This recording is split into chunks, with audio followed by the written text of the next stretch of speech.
Estamos concluyendo esta actividad del visiting de todos los años, en esta ocasión de manera virtual.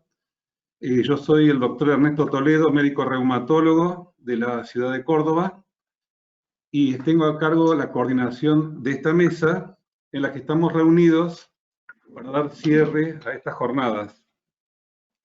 Quiero agradecer especialmente por haberme confiado esta actividad de coordinar.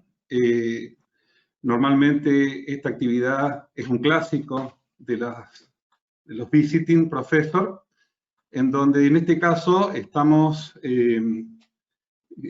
conjuntamente realizando esta actividad con la Asociación de Reumatología de Santa Fe, la Asociación de Reumatología de la Provincia de Buenos Aires y la Asociación de Reumatología de Córdoba.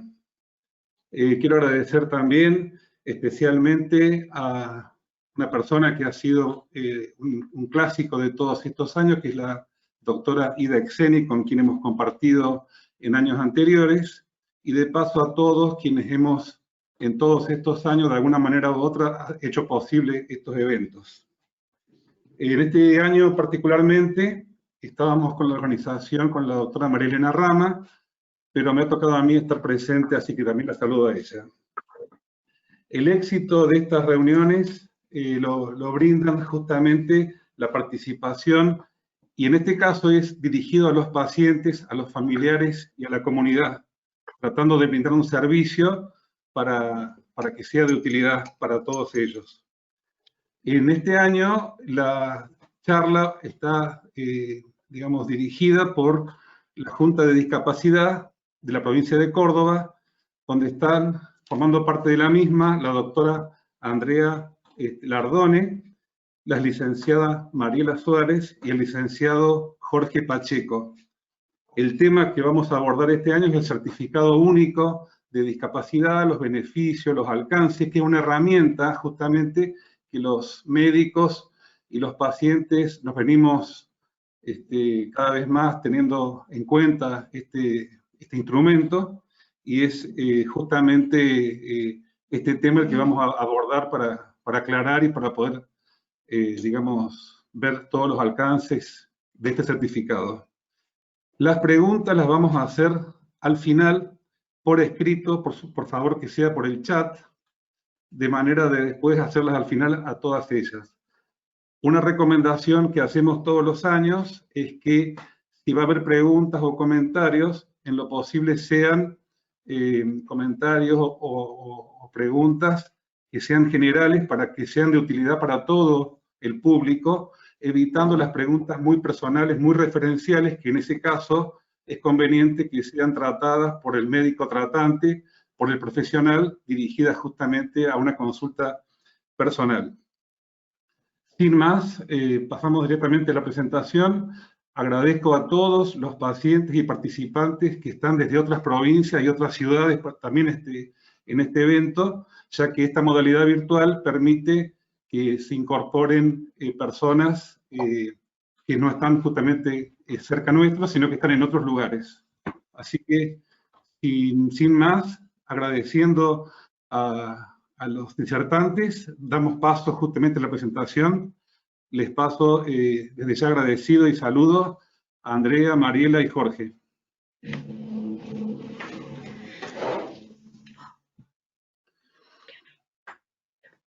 Bueno, buenos días a todos. En principio, en primer lugar, quiero agradecer la invitación a este importante simposio que ya se viene realizando hace 26 años. Para nosotros es un honor que nos hayan convocado y bueno, muy agradecidos con la Asociación de Reumatología de la provincia de Córdoba, con la Asociación de Reumatología de Santa Fe y con la Asociación de Reumatología de la provincia de Buenos Aires. Vamos a comenzar. Queremos hacer un pantallazo general de lo que es el certificado de discapacidad y cuáles son sus generalidades. Para empezar a conocer un poco de cómo es la historia de la certificación de discapacidad en nuestro país, debemos conocer algo de la legislación. En Argentina, la ley 22.431 fue sancionada y promulgada en marzo de 1981, con el objetivo de otorgar a las personas con discapacidad su atención médica, su educación y su seguridad social. Esta ley fue la única ley que los amparó durante mucho tiempo, porque recién 16 años después, en noviembre de 1997, se sanciona la ley 24.901, donde se instituye un sistema de prestaciones básicas de atención integral a favor de las personas con discapacidad, contemplando acciones de prevención, asistencia, promoción y protección, con el objeto de brindarles una cobertura de una manera más integral a todas sus necesidades y requerimientos. Después, en el año 2001, en noviembre del año 2001, se sanciona la ley 25.504, que es un complemento de las dos leyes anteriores, que se conoce esta ley como la ley del certificado único de discapacidad. En esta ley, que es una modificatoria es un complemento de las dos anteriores, se establece que el Ministerio de Salud de la Nación certificará en cada caso la existencia de discapacidad, siendo el certificado de discapacidad a partir de ese momento el que acredita plenamente la discapacidad en todo el territorio nacional y en todos los supuestos en que sea necesario invocar. En aquel momento el Servicio Nacional, hoy Agencia Nacional, era el organismo responsable del Registro Nacional de las Personas con Discapacidad. En consecuencia de eso, era muy importante adoptar un criterio uniforme que pudiera servir a nivel nacional para evaluar y certificar la discapacidad.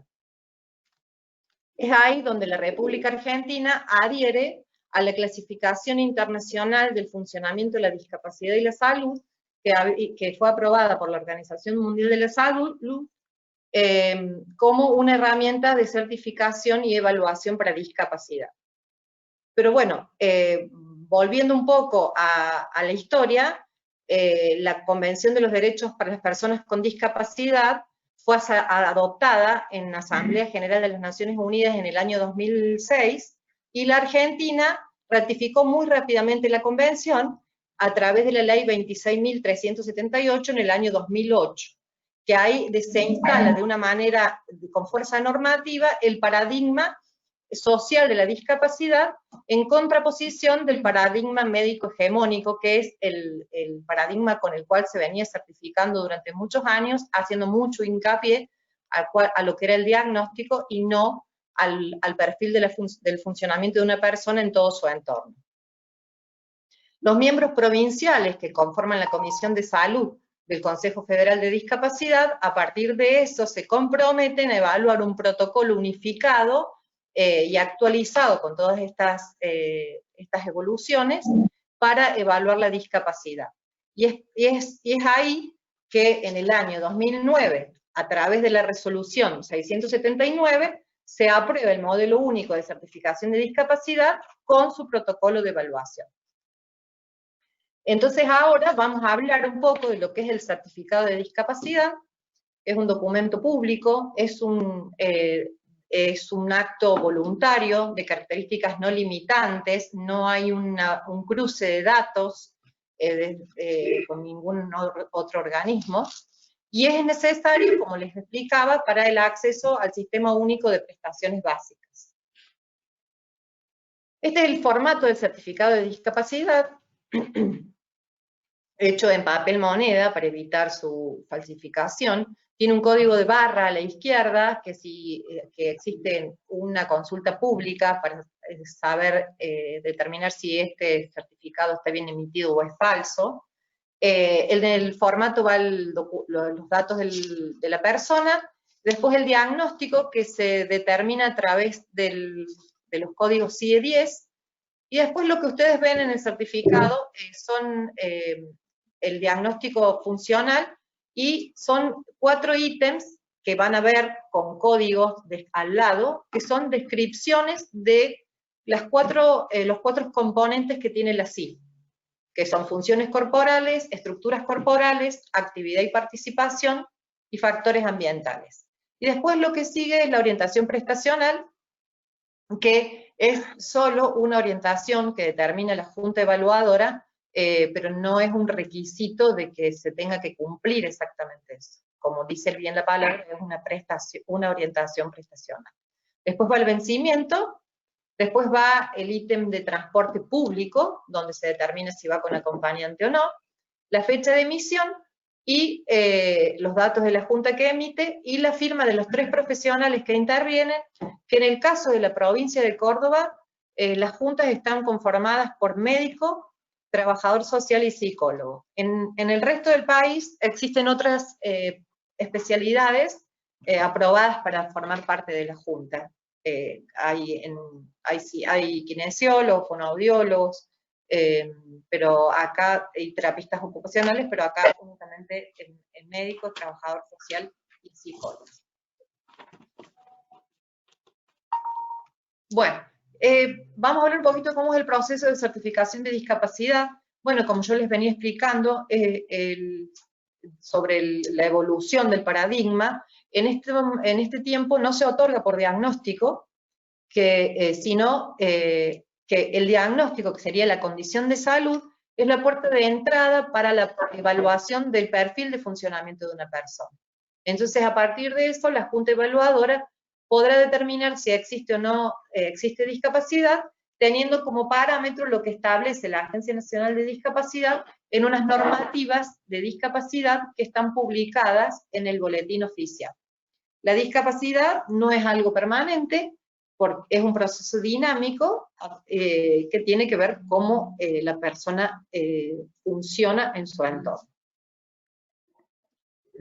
Las normativas de las cuales yo les estaba hablando son 5 normativas que tienen que ver, que están determinadas en relación al tipo de discapacidad, si estamos hablando de una discapacidad auditiva, visual, visceral, motora o mental, y son disposiciones que son de acceso público, están en la página del Servicio Nacional, de la Agencia Nacional, y están en constante revisión, y estos son las normativas tienen unas líneas de corte que son las que determinan si una persona encuadra o no encuadra en discapacidad. Estas son las herramientas que utiliza la Junta Evaluadora para poder certificar, que son 2 herramientas que son de la Organización Mundial de la Salud. Una es el CIE-10, que es un manual donde habla de todos los diagnósticos codificados, es decir, la condición de salud, la causa, la etiología de la enfermedad, y la CIF, que es lo que yo les estaba explicando, que nos orienta al perfil de funcionamiento. Y después la normativa, que son las 5 que yo les explicaba que baja en la Agencia Nacional. Esto ustedes van a ver cuando tomen un certificado emitido que tienen en los componentes de la CIF, van a ver unos códigos y un puntito con un numerito. El numerito que vaya después del punto tiene que ver con el calificador que utiliza la Junta para evaluar ese perfil de funcionamiento. Este es un modelo de denegatoria. Cuando la persona fue evaluada y no encuadra dentro de la normativa para discapacidad, la Junta tiene la obligación de emitir una denegatoria. Esta denegatoria tiene un vencimiento a los 6 meses, es decir, que por 6 meses no se puede reevaluar la persona. Como yo les explicaba, que es algo dinámica la discapacidad, pasados esos 6 meses, la persona puede acceder a una nueva evaluación.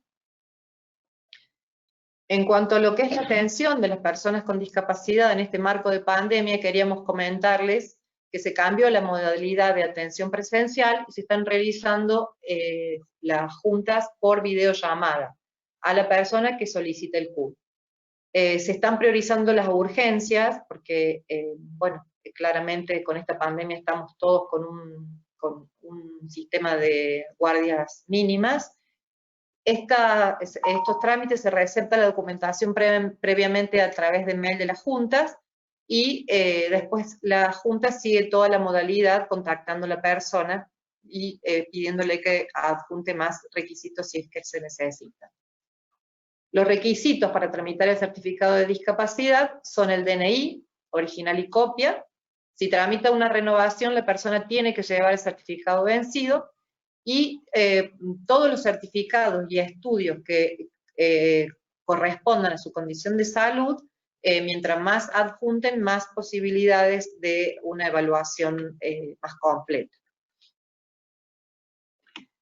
En cuanto a lo que es renovación, este año, a raíz de la pandemia, la Agencia Nacional sacó una resolución, que es la 209/2020, en el boletín oficial, que se prorroga por el término de un año, desde su fecha de vencimiento original, la validez de los certificados, que todos los que operaran su vencimiento desde el 1 de enero del 2020 al 31 de diciembre del 2020 inclusive, tienen una prórroga automática de un año. Así también, como se renueva el certificado, también se dispuso que todos los símbolos internacionales de acceso se prorrogan de la misma manera, todos por un año. Esto es una distribución de las juntas de la provincia de Córdoba. Córdoba cuenta con 23 juntas, de las cuales 7 están ubicadas en la ciudad de Córdoba y el resto, las 16 restantes, están ubicadas en el interior de la provincia. Yo ahora le voy a pasar la palabra a la licenciada Mariela Suárez para que les siga comentando un poco de para qué sirve el certificado. Muchas gracias. Bueno, buenos días a todos. Muchas gracias por la invitación, gracias por escuchar. Recién la doctora Lardone hacía un raconto del marco legal que tenemos en discapacidad en Argentina. Justamente la Convención Internacional para los Derechos de las Personas con Discapacidad, en la que la Argentina adhiere con rango constitucional, obliga al Estado al cumplimiento de los derechos de las personas con discapacidad. Es importante que tengamos en cuenta este marco para que aprendamos a conocer nuestros derechos y así poder reclamar y defenderlos si son vulnerados. Justamente ahora lo que yo voy a hacer es hablar un poquito acerca de algunos alcances o derechos que tiene el certificado de discapacidad, sin olvidar, por supuesto, que es voluntario, no obligatorio sacarlo. Después vamos a dejar lugar a algunas preguntas que puedan surgir, algunas dudas que tengan respecto a esto que les voy a contar. Respecto a la salud, todos sabemos que las obras sociales, medicina prepaga, todo lo que son programas de la nación, se encuentran obligados a brindar todas las prestaciones de manera total a toda persona que posea un certificado único de discapacidad en base a la ley citada. Y muchas veces entra en la duda qué es lo que debe cubrir, ¿no es cierto? Por ahí erróneamente se piensa que el certificado único de discapacidad cubre todo lo que tenga que ver con la salud de la persona. Y en realidad cubre todo el 100% de las prestaciones de rehabilitación, medicamentos, equipamiento, todos los tratamientos que requiera en relación a lo que fue certificado como discapacidad. ¿Sí? Por ahí, bueno, hay muchos reclamos porque no cubren determinados estudios que no tienen que ver con lo que fue certificado, y es ahí donde está la confusión de la cobertura de la ley de discapacidad. Algo muy importante que es también que las medicinas prepaga, todas las que son las empresas de medicina prepaga, a través de la ley 26.682, determinó que deben cubrir como mínimo el sistema de prestaciones básicas para personas con discapacidad, de la ley nuestra, digamos, de 24.901 y todos sus modificatorios. Bueno, sabemos que muchas veces estamos lejos de lograr que las obras sociales y empresas de medicina prepaga cumplan voluntariamente la totalidad de la cobertura que dice la ley.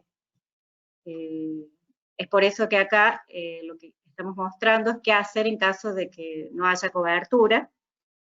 Si la persona tiene obra social, debe dirigirse a la Superintendencia de Servicios de Salud, que bueno, me imagino que hay gente que no es de Córdoba, pero acá yo puse la dirección de Córdoba, que está cada, digamos, provincia tiene su dependencia de superintendencia, y después si no tiene obra social, debe dirigirse a la Defensoría del Pueblo de la Nación, o Defensa del Consumidor en el caso de las medicinas de prepago.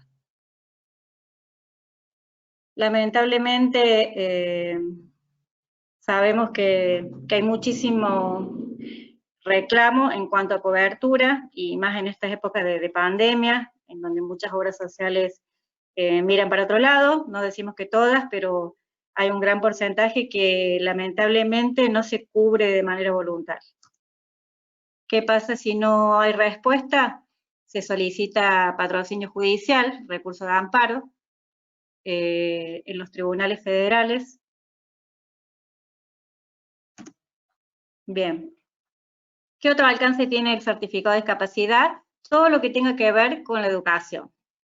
El Estado tiene que brindar, facilitar, generar todas las medidas de apoyo a las personas con discapacidad que están transitando, digamos, el sistema educativo. Esto está prescrito en la Convención de Derechos del Niño, y, por ejemplo, la cobertura que deben cubrir las obras sociales. Si no lo tiene el Estado, todo lo que tiene que ver con docentes de apoyo a la integración, acompañantes terapéuticos, etc. Otro alcance del certificado es lo referido al transporte.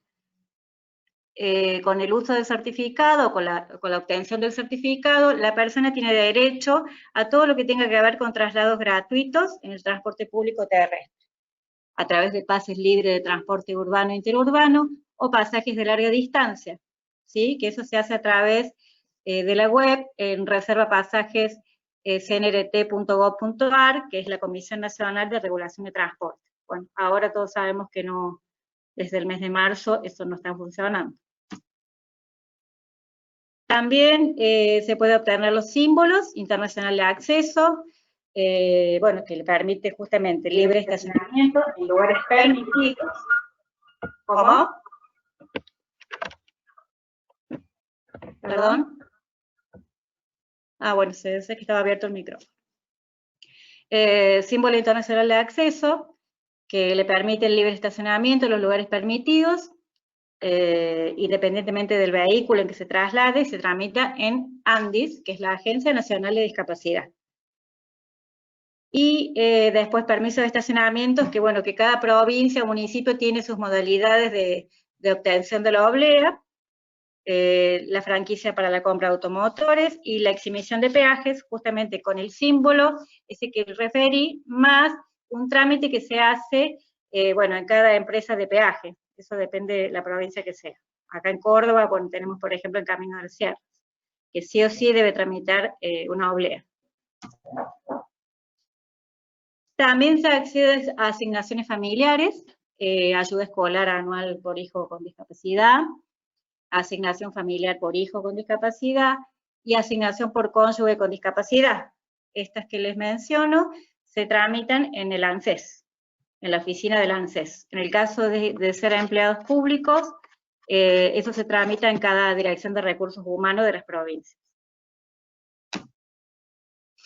Otros trámites también que se accede o que puede acceder son tramitación de tarifa social de luz, de agua y rentas. Acá en Córdoba, por ejemplo, se tramita el Ministerio de Desarrollo Social, la exención de impuesto inmobiliario, de patentes y rentas, y la exhibición total de tarifa de luz en pacientes con condición de electrodependencia, que es una ley nueva, bueno, que es un beneficio muy importante para aquellas personas que dependen de aparatos para la vida, por ejemplo, oxígeno. Se obtiene, digamos, la tarifa en cero de la luz, y los grupos electrógenos en algunos casos se los brindan. Estas son algunas preguntitas que por ahí parecen obvias, pero no son tan obvias porque muchas veces nos vienen a preguntar eso ahí a las juntas de discapacidad. Por ejemplo, si el certificado lo puede tramitar un gestor, y bueno, y la respuesta sería que no, porque es un trámite personal.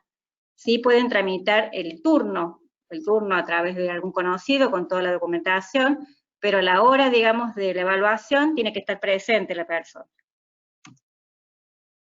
¿Qué hago si pierdo el certificado de discapacidad? Tiene que dirigirse a la policía, digamos, hacer una denuncia policial y después dirigirse a la Junta de Discapacidad a sacar un turno para obtener un nuevo certificado.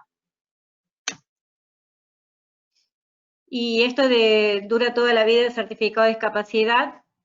No, tiene una validez que es hasta 10 años como máximo. La Junta en cada renovación va evaluando cómo esa persona ha evolucionado. En algunos casos deja de corresponder el certificado cuando hubo una muy buena evolución, cuando la intensidad de los apoyos ha disminuido, la persona ha logrado mayor autonomía. Ahí se va renovando, digamos, en función de cómo lo vemos. Y si no, en muchos casos se deniega, como recién explicaba la doctora. Si me voy a vivir a otra provincia, ¿tengo que hacer un nuevo certificado de discapacidad?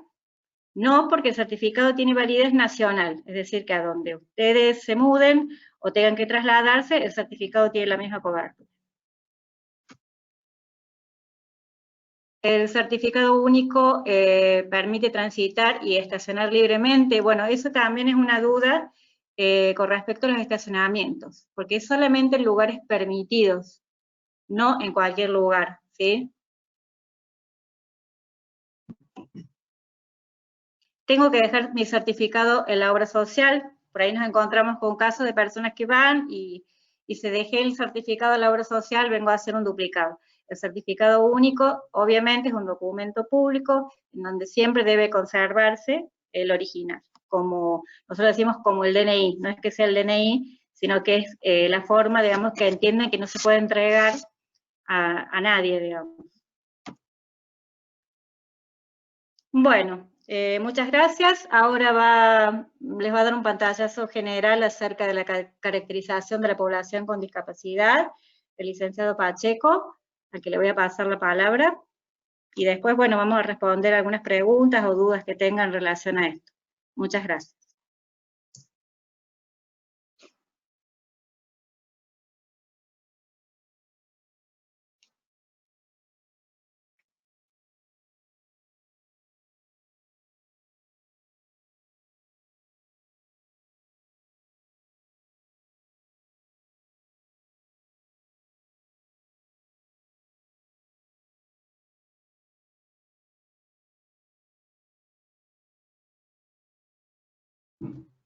Licenciado, está muteado.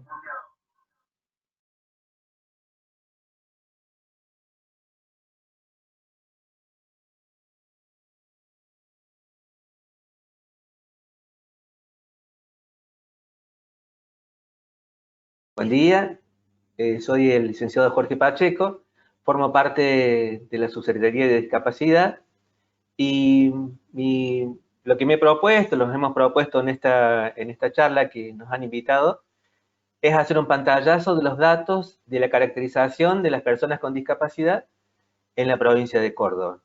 Vamos a dar algunos datos de nuestro sistema y después vamos a dar una información en relación a los pacientes que concurren a nuestra Subsecretaría de Discapacidad en la provincia de Córdoba.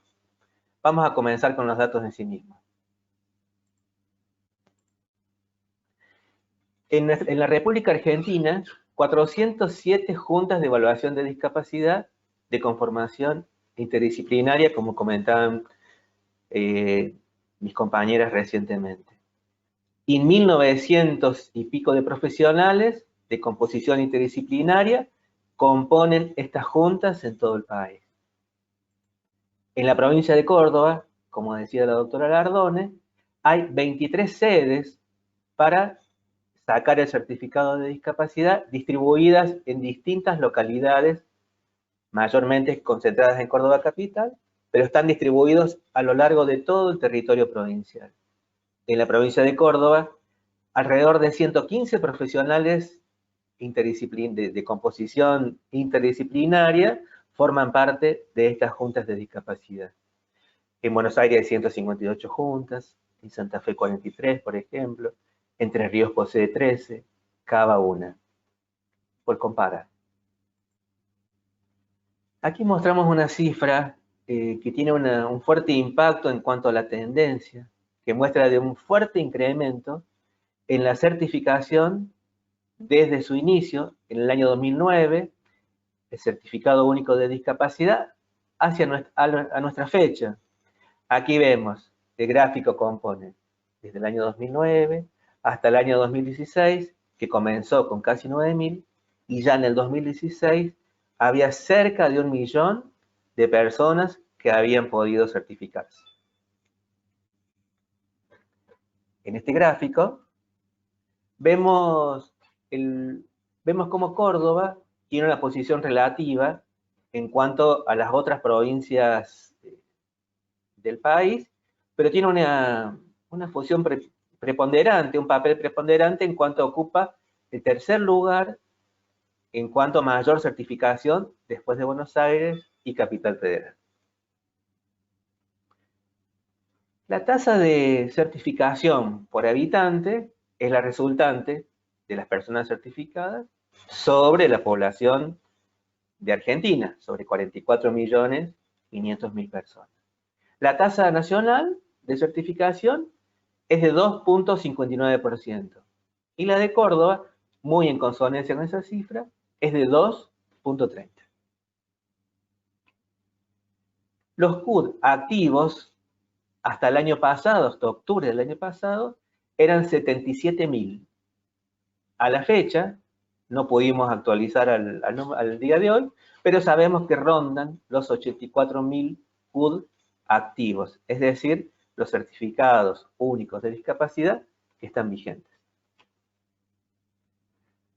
Como mencionaban mis compañeras, la gestión del certificado implica también la posibilidad eventual de que se niegue una denegatoria. Se han denegado hasta la fecha más de 2.500 certificados. Y estamos denegando aproximadamente alrededor de 500, 550 certificados por año.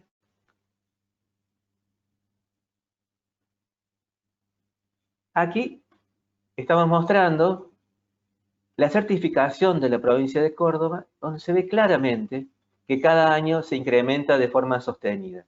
Desde el año 2008, que comenzamos otorgando 4.500 certificados, hasta el año 2019, donde con el año terminado estábamos cerca de los 20.000 certificados. 20.100 culminó ese año, que en este gráfico no había finalizado aún. Pero vemos que año a año se incrementa de forma sostenida el otorgamiento de los certificados.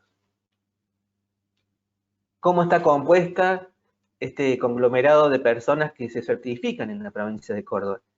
He aquí algunos de los datos que no son quizás los más esperables. Por un lado, que las poblaciones de niños y jóvenes constituyen el mayor porcentaje de personas que se certifican.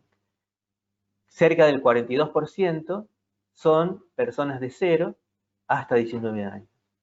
Luego le siguen el grupo etario entre 20 y 49 años, con un 28,6%, y las personas de 50 años en adelante, que podríamos pensar que son las personas que deberían tener mayor impacto en cuanto a la certificación, tienen un porcentaje del 29,6%, menor al de niños y jóvenes. En este otro gráfico vemos cómo está compuesta por edades y vemos claramente el fuerte impacto en niños y jóvenes de entre 8 y 12 años, con un pico entre 9, 10 y 11 años muy, muy notorio comparativamente con otras edades. Otra particularidad que vemos es el gran incremento que tiene por género la certificación de discapacidad. En cuanto a los varones, poseen mucho más certificación que las mujeres. y con otro fuerte impacto a su vez muy superior en las edades que habíamos mencionado, entre 5 y 11 años. Los tipos de discapacidad que vemos en la provincia de Córdoba son mayormente certificados de índole mental e intelectual, que juntos forman un 48%. Luego le siguen la discapacidad motora, con un 37%, la auditiva con un 6%, la visual con un 5%, por último la visceral 4%. Pero es muy notoria y preponderante la discapacidad mental e intelectual, que suma casi un 48%, casi la mitad de todos los casos que vemos en la provincia. Algunos de los diagnósticos más frecuentes, este es una muestra del año 2016, pero muy representativa, figuran los trastornos de la marcha y la movilidad, el retraso mental leve, el moderado, la hipoacusia, trastornos del aprendizaje, síndrome de Down, retraso mental leve, epilepsia, parálisis cerebral y otros retrasos. Nosotros vemos que hay muchos diagnósticos intelectuales que están diversificados, pero corresponden al mismo eje. Si uniéramos todos los diagnósticos vinculados al intelectual, tendríamos un número 1 muy preponderante, como lo son los tipos de discapacidad mental e intelectual. Hemos hecho una separata a algunos datos de enfermedades reumáticas divididos en algunas patologías que queremos que ustedes vean. Es una muestra que hemos hecho tomando como base la certificación de 3 años y medio, desde el año 2013 hasta abril de 2016. En el eje escleroderma, que es el eje L94 en el CIE-10, tenemos 10 casos, con sus distintas formas de diagnosticar, así variantes, pero es el eje escleroderma, 10 casos. La artritis, en el eje M05, 06 y 08, artritis reumatoidea seropositiva, 241 casos. Otras artritis reumatoides, 417 casos, y la artritis juvenil, 44. Este es el eje, el de artritis, es el eje de mayor impacto en cuanto a la certificación de personas con discapacidad de las enfermedades vinculadas al eje reumático. El lupus y la dermatopolimiositis constituye un grupo que suma alrededor de menos de 100 casos, el lupus 78 y la dermatopolimiositis 14 casos. Por último, la espondilitis suma 24 casos.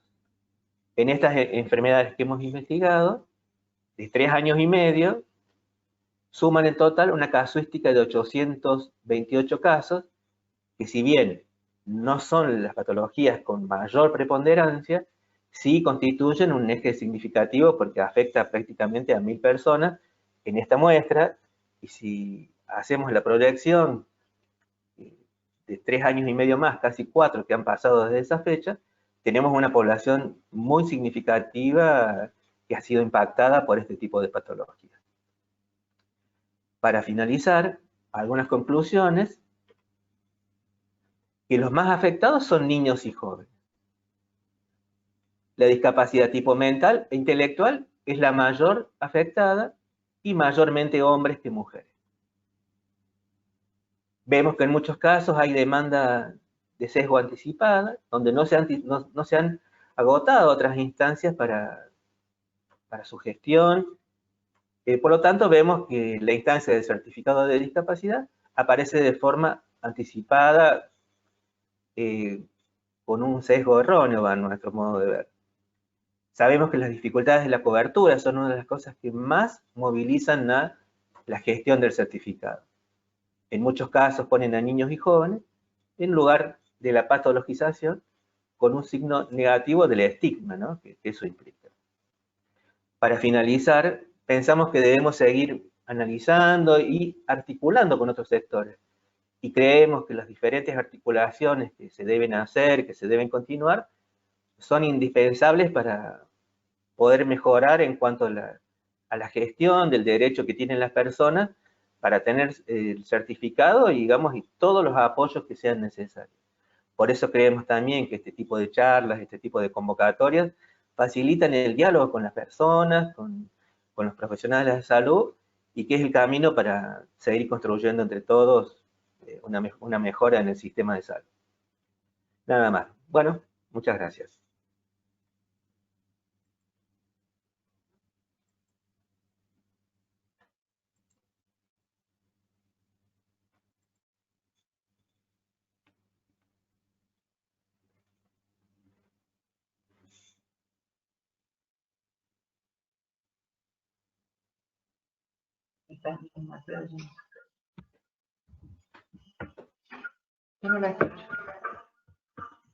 Queremos agradecer especialmente por esta, creo que muy completa presentación que nos ayuda a poder trabajar mejor de manera conjunta en esto que tanto pregonamos del manejo multidisciplinario. Está también incorporar el concepto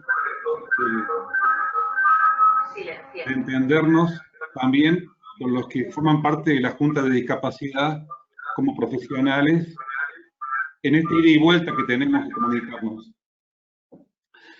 Así que yo, en nombre de los reumatólogos que estamos reunidos aquí, agradezco especialmente y esperemos no darle tanto trabajo en la tarea cotidiana cuando se realizan las juntas.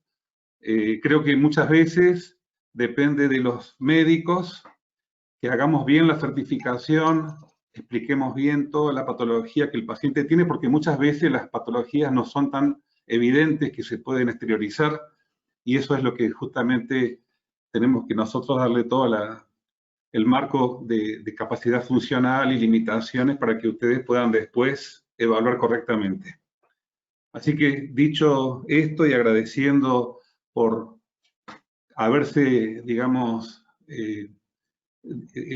puesto toda la presentación en los tiempos que estaba previsto, vamos a pasar a las preguntas.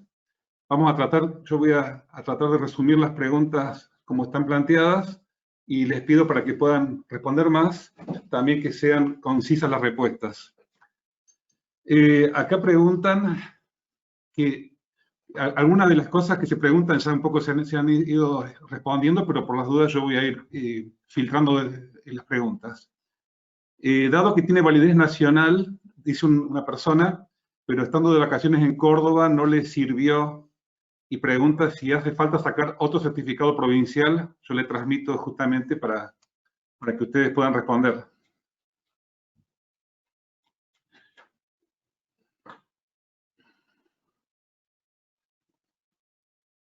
¿Me escucharon? ¿Me escucharon la pregunta? No se escucha el audio.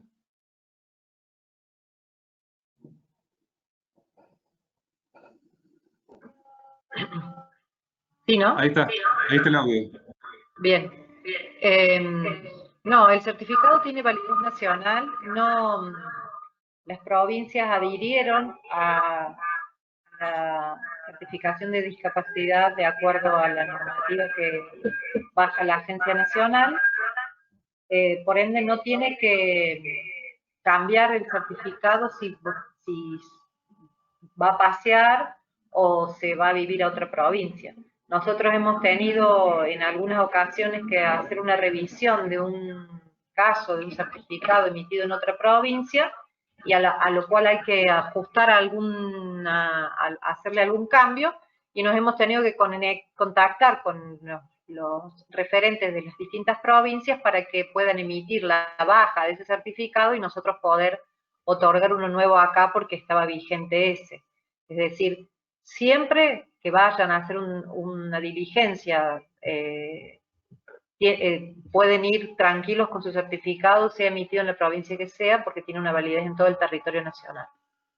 Eso yo le doy un aporte muy importante porque significa que el criterio de evaluación apunta a ser más o menos homogéneo en las distintas juntas de discapacidad, con las características propias de cada una, pero de manera más o menos homogénea.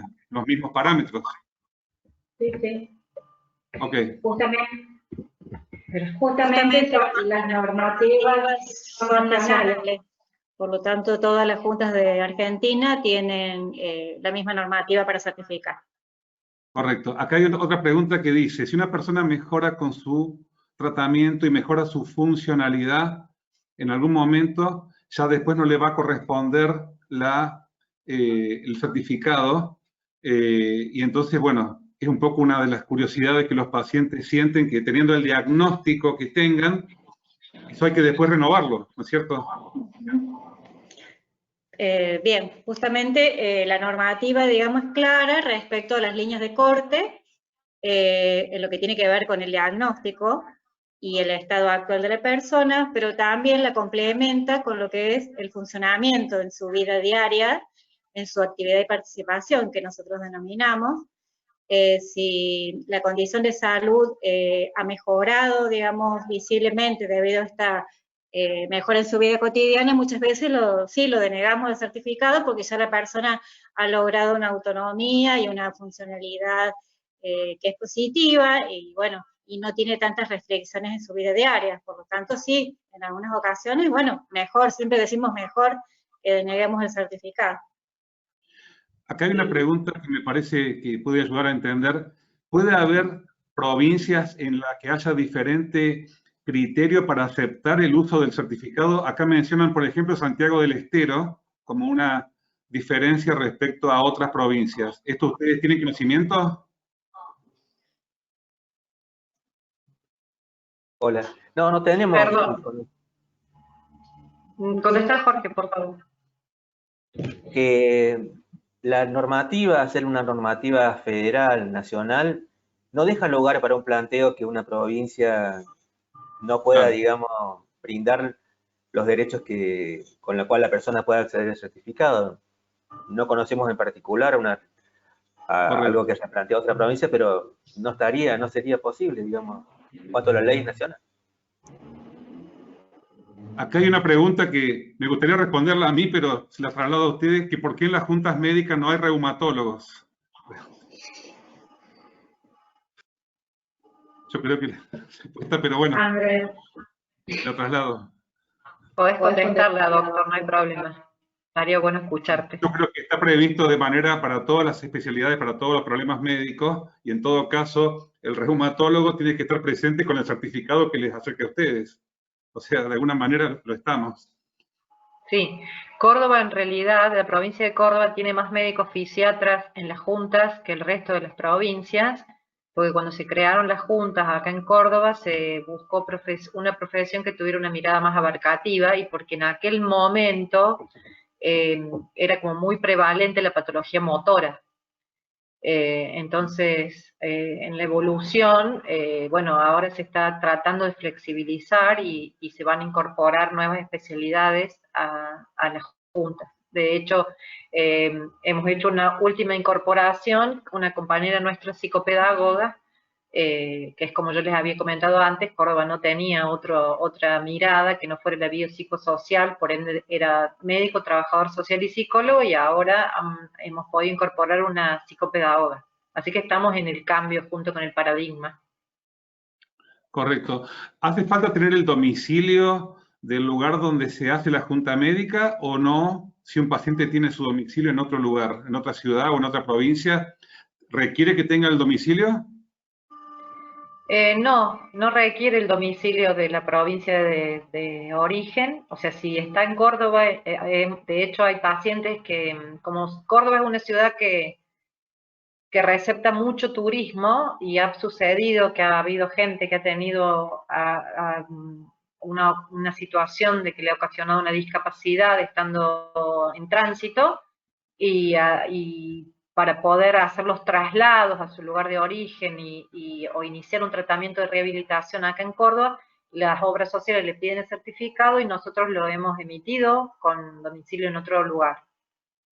Okay. Generalmente se lo damos por menos tiempo, pero no porque el domicilio, sino porque es una patología de reciente comienzo. Entonces, para darle posibilidades de una nueva evaluación.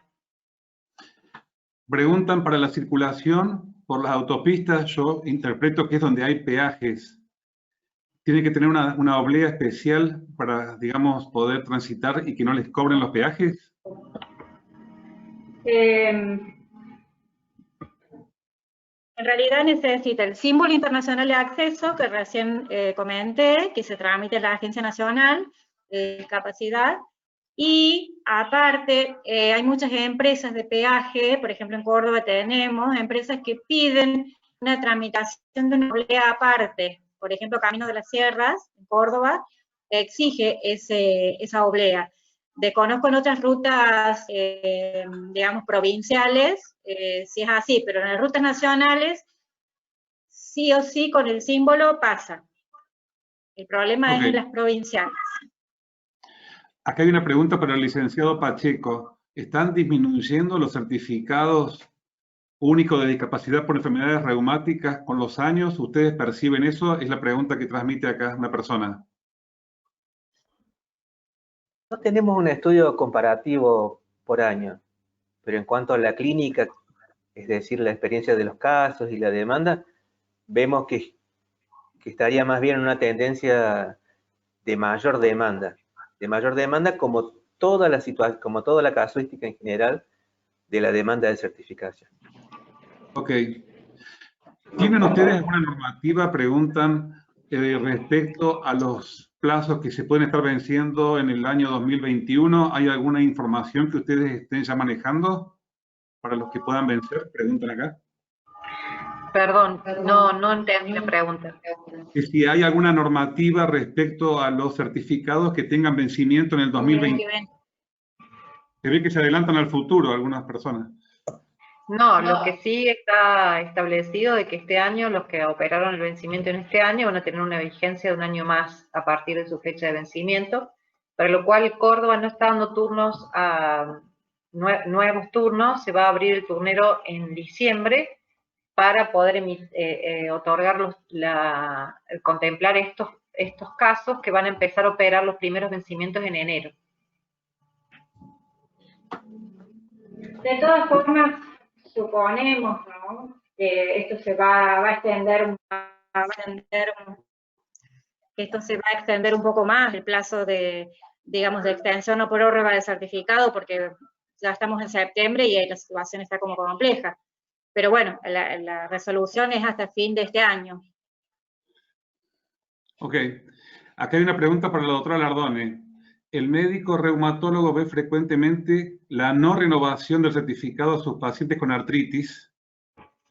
A causa de los nuevos tratamientos, ¿ustedes lo asocian de que esto pueda tener que ver con el uso que están teniendo muchos pacientes de los medicamentos y los cuales provocan mejorías que luego hace que después no se renueve? En realidad, mi opinión personal es que mucha gente concurrió en algún momento a la Junta en busca del certificado para acceder a sus terapias médicas para que las obras sociales le cubrieran los tratamientos, y en la evolución del tiempo, que hay mucha mayor cobertura a través del PMO, del Programa Médico Obligatorio, ya no necesitan del certificado para acceder a estos tratamientos, y es por eso que la gente muchas veces no intenta renovar. Pero sí, insisto yo, que como estamos evaluando un perfil de funcionamiento, claramente, gracias a la acción de la reumatología, los pacientes mejoran, y por ende, al mejorar su perfil de funcionamiento, ya no accederían a la discapacidad en buena hora. Ok. Acá preguntan, dice que en provincia de Buenos Aires, en alguna junta médica, es como que hay alguna, digamos, como que no estarían actualizados algunos pensamientos respecto a la artritis y que perciben como que no están muy informados en alguna persona, digamos, que comenta en la provincia de Buenos Aires.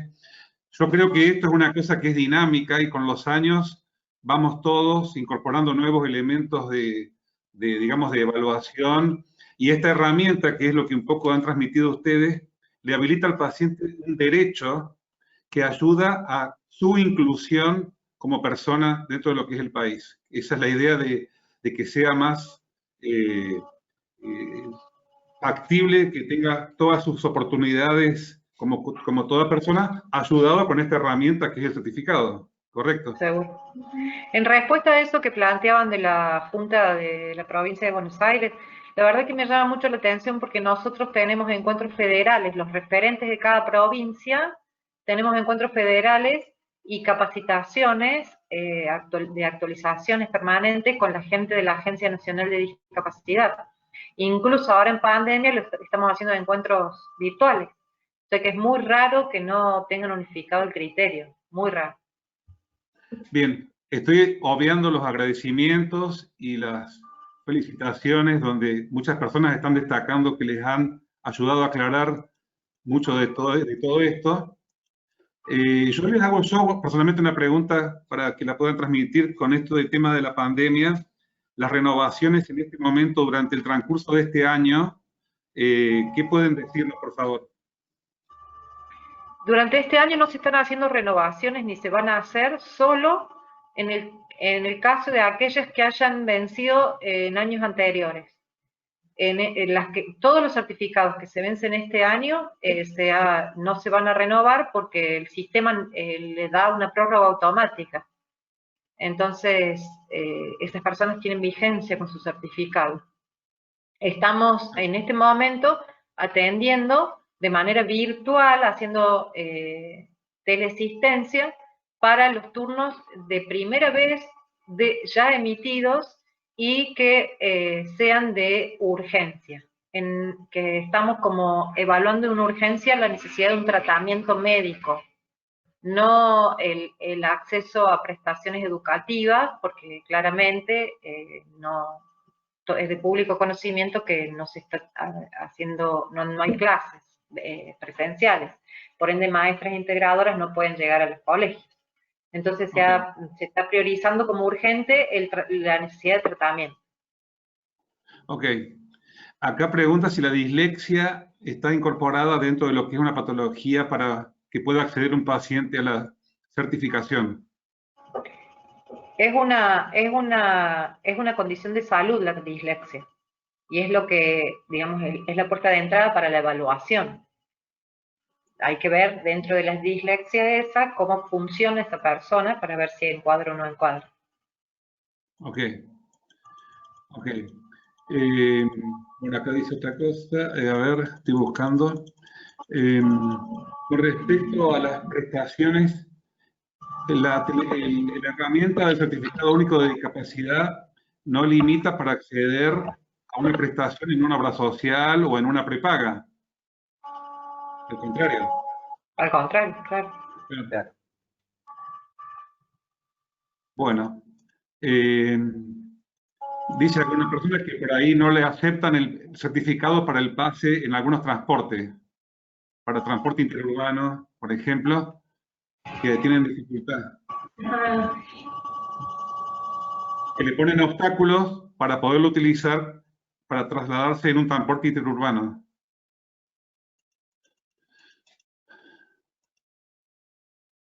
Es la consulta si esto, digamos... Sí, ahora contesto. Digamos, ¿a qué se puede deber que no se le acepte en alguna empresa? Sí, hay en algunos casos en la provincia de Córdoba, hemos tenido esas quejas de personas que no han podido acceder. Tienen el pase, digamos, interurbano, pero a la hora de subir al colectivo le dicen que no hay pasaje o que no hay lugar, que está el cupo completo y tienen como muchas dificultades. El ente que regula al transporte, digamos, es la Comisión Nacional de Regulación de Transporte. Nosotros derivamos siempre ahí para que efectúen la queja a las empresas. No es, digamos, lo general de la ley que suceda, pero en algunas situaciones hemos visto eso. Tienen que saber que hay un ente que regula, digamos, a las empresas de transporte. Ok. En algunas enfermedades crónicas, como la artritis, comenta una persona que debería tener la cobertura por más tiempo, ya que la enfermedad, la propia artritis, si bien a veces puede mejorar, pero que tenía que tener plazos más extensos para evitar los trámites de renovación. ¿Esto se podrá modificar? ¿Se podrán estirar los plazos en algún caso cuando justamente haya situaciones como más estables que no van a ser factibles, que puedan mejorar y que ya lo tenga certificado para tener que evitarle un trámite al paciente? ¿Eso es posible? Andrea, no sé, vos como médica, doctora Lardone. Sí. Digamos, la normativa contempla un máximo de vencimiento en adultos hasta 10 años, no, y en niños hasta 5 años. Eso es lo que contempla la normativa. Nosotros a veces lo emitimos por 10 años, que son los menos casos, y son casos donde, digamos, hay una fijación articular, por ejemplo, en el caso de la artritis, donde hay articulaciones que están fijas o significativamente erosionadas, que sabemos que eso no va a mejorar.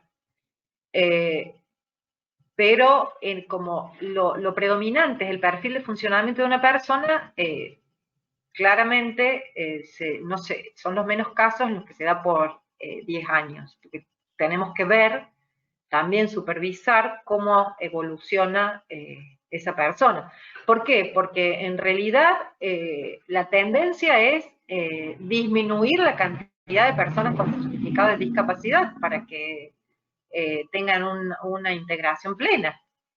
Claro. O sea, la mirada es a favor de no tener certificado y no estigmatizar a nadie y que se pueda acceder a los tratamientos sin necesidad de tener un certificado. Que de hecho se ha venido trabajando con las obras sociales y mucha cobertura se amplió por el PMO. El tratamiento de comorbilidades de artritis como las interticiopatías pulmonares y osteopenia tienen cobertura de un 100% de patologías, también los problemas asociados a la patología del intersticio pulmonar. Sí, claramente. La cobertura del 100% de discapacidad está relacionada a la discapacidad en sí, más todas las patologías que le ocasiona esa discapacidad.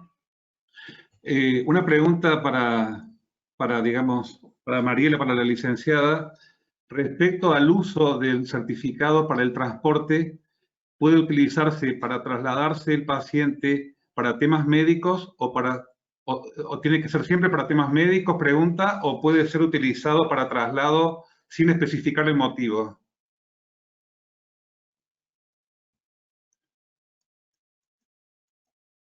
¿Se escuchó la pregunta? Sí, ahora sí, se escuchó. No, la cuestión del traslado no tiene que ver con la cuestión médica, sino, incluso no hay que dar ninguna razón, digamos. Puede ser esparcimiento, ocio, fines de semana. Digamos, no está limitado el uso del pase libre de transporte a las cuestiones médicas. Bien, acá hay una pregunta que creo que es muy importante, ¿no? Muy importante. ¿Tener el certificado de discapacidad a una persona le provoca alguna dificultad para acceder a algún tipo de trabajo, a tener algún tipo de posibilidad laboral, el hecho de tener un certificado? ¿O esto no tendría que influir para poder acceder? No tiene nada que ver con lo laboral, digamos, no se asocia la discapacidad a lo laboral. Al contrario, muchas personas con discapacidad trabajan plenamente. Por ahí hay dudas con respecto a bases de datos, si les va a figurar como que tiene una discapacidad y no va a poder entrar en un empleo con relación con dependencia. Y siempre aclaramos que no tiene nada que ver el certificado de discapacidad con las posibilidades laborales. Al contrario, digamos, siempre se tiende a la inclusión laboral a través de la discapacidad. Incluso hay algunos aportes contemplados para los empleadores o algún sistema especial, el ejemplo de convocatoria de primer paso, para personas que tienen certificado de discapacidad. Bien. Y también el famoso cupo del 4%. Una pregunta para el licenciado Jorge. ¿Cuáles son las principales causas por las cuales se denega el certificado? Las principales causas de denegatoria están en estricta relación con las 5 normativas que regulan nuestra práctica. Las normativas mental, motora, auditiva, de los distintos tipos de patologías. Y cuando no se encuadra, digamos, y la principal causa, digamos, está en relación a las frecuencias que nosotros tenemos. O sea que las mayores denegatorias las contemplamos en el área mental intelectual, que a la vez concentran prácticamente la mitad de las demandas. Ok. Acá hay una pregunta con un reclamo. Un paciente con lupus y compromiso orgánico tiene que esperar que llegue a diálisis para que le puedan dar el certificado. Hace un comentario que esto provoca un impacto en su estado mental y que percibe como que sería muy cruel que eso sea así. ¿Qué pueden decir ustedes al respecto? No sé si la doctora Lardone o el licenciado Pacheco.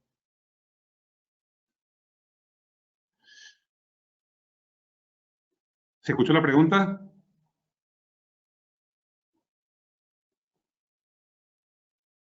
¿Escucharon la pregunta? Sí, escuché la pregunta, la voy a contestar yo. En realidad, la normativa es clara respecto a los casos que se otorga el certificado de discapacidad en los casos de lupus, que, bueno, que está relacionado con la cuestión renal, que no necesariamente tiene que ser en diálisis, sino que tenemos una línea de corte con un análisis, bueno, no soy médica, pero lo sé la normativa, que es el filtrado glomerular, ¿sí? La otra situación en donde se evalúa a los pacientes con lupus, las artropatías, todo lo derivado, digamos, de la cuestión ósea, cuando ya está muy afectada, ahí también empezamos a evaluar la posibilidad de otorgar el certificado. Pero el lupus es una de las enfermedades que menos podemos certificar, porque generalmente con los tratamientos andan bien. Sí, obviamente en aquellos casos que el licenciado dio la estadística recién, en donde tienen un compromiso renal, una insuficiencia renal, digamos, crónica avanzada, en algunos casos en diálisis, la mayoría, y las artropatías deformantes, bueno, de grave evolución, en esos casos sí los otorgamos. ¿Puedo agregar algo? Por supuesto, Andrea.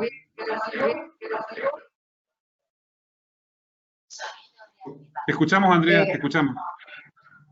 No, yo lo que quiero es como dejar muy en claro que el certificado de discapacidad no es una herramienta de prevención, sino es una herramienta donde se certifica cuál es la secuela que le ocasiona un deterioro en el perfil de funcionamiento a una persona. Por eso es que a veces la gente dice que tengo que venir amputado. Y sí, porque estamos certificando discapacidad, no estamos haciendo prevención. Eso es parte del, digamos, de la alteración que tiene el sistema de salud, que requieren muchas veces les exigen que accedan a un certificado para darle una cobertura, que la persona tiene derecho a acceder a lo mismo.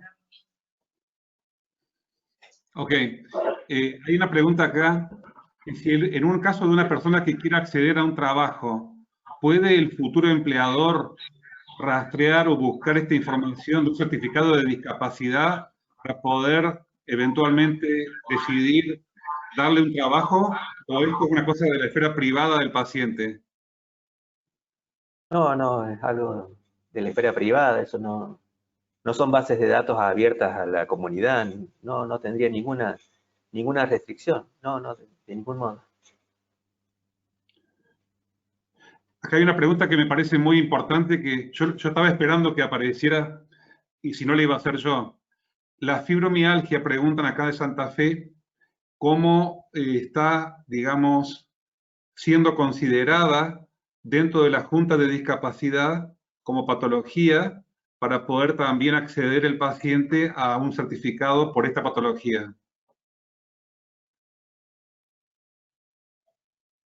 No se escucha. Ahí.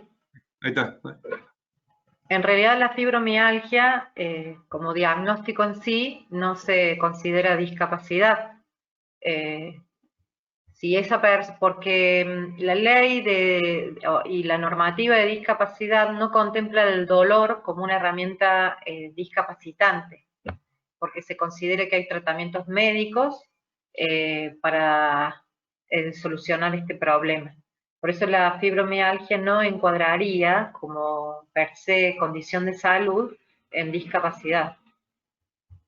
Ok, vamos a ir tratando de cerrar con algunas preguntas. Hay una pregunta que se hace, digamos, pero la voy a tomar yo como que está dirigida, que la puedo responder, y tiene que ver con que el certificado de discapacidad pregunta a una persona cómo hacer para recurrir, a dónde recurrir. Y creo que digamos, la instancia es que se tiene que hablar con su médico tratante, trasladarle un poco la dificultad, y el médico le va a poder asesorar para que se haga la gestión correspondiente. Es decir, no tienen que los pacientes necesariamente recurrir para llegar ellos a la junta, sino un poco ir iniciada la gestión desde el acto médico que se deriva para que justamente la junta evalúe lo que el médico le está pidiendo que sea evaluado. ¿Estamos de acuerdo, Andrea? Doctora Nardone. Sí, claramente. O sea, tiene que concurrir al médico y el médico evaluará la necesidad que tenga el paciente y va a dirigir justamente a la junta que corresponda. Sí, sobre todo por el tema de que la evaluación de discapacidad o la certificación de discapacidad es posterior a un tratamiento. Cuando ya se instaló el tratamiento y las secuelas persisten, entonces ahí sí se puede dar intervención a la discapacidad. Por eso es que es relevante la consulta con el médico primero. Claro. Bueno, acá hay una pregunta justamente que si no se tiene el certificado de discapacidad, si se puede hacer gestiones en las coberturas, y acá, por supuesto, eso, digamos, la gestión se tiene que hacer cada paciente en su respectiva obra social, cobertura o en la parte pública, y eventualmente, cuando se dispone del certificado de discapacidad, se tiene una herramienta más. Bueno, muy bien. Yo creo que estamos más o menos cerrando. La pregunta que acá se hace, como para ir cerrando las últimas dos preguntas, las otras patologías reumáticas, otras enfermedades autoinmunes, si también pueden acceder a certificado de discapacidad. Le transmito las preguntas para que ustedes respondan, doctora Nardone o ustedes. ¿Quieres contestar, Jorge?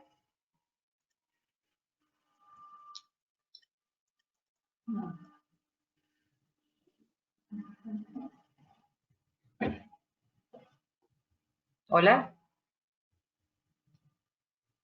No se escucha, Jorge. No se escucha. No, si podían comentar algo ustedes, no tenía mucho para agregar. Bueno, yo comento. Es un poco lo que veníamos hablando desde el principio. Las enfermedades en general, o la etiología o la causa, es la condición de salud. Es lo que nos habilita a nosotros a evaluar a una persona. Pero determinar la discapacidad tiene que ver con el perfil de funcionamiento que tenga esa persona. Entonces se utiliza la CIF como una herramienta de evaluación, y la normativa que baja la Agencia Nacional determina cuál es la línea de corte, y en ese caso acreditará o no acreditará la discapacidad. Pero así como decir, yo tengo artritis, soy persona con discapacidad y no lo sé, tengo que evaluar y ver. Ok. Bueno, en honor a respetar los tiempos pautados, quiero en nombre de la Asociación de Reumatología de Córdoba, de la que yo pertenezco, y a las otras asociaciones de Santa Fe y Provincia de Buenos Aires, por los contenidos que hemos compartido. Me parece que en el tiempo futuro vamos a repetir seguramente estos eventos para apuntar a trabajar en equipo, a trabajar de manera conjunta, donde ustedes nos puedan ayudar a nosotros a entender mejor la certificación y nosotros transmitirle a ustedes la manera en que vemos los pacientes, porque en el caso de los pacientes se da el fenómeno de la atención, de la asistencia, el conocimiento personal, y por eso cuando se gestiona esto buscamos brindarle al paciente una herramienta, un instrumento que le sea de utilidad. Seguramente en el futuro nos encontraremos en otros eventos donde esperamos contar con ustedes, y reitero el agradecimiento por esta disposición bajo estas circunstancias un poco atípicas, pero bueno, es lo que nos ha tocado.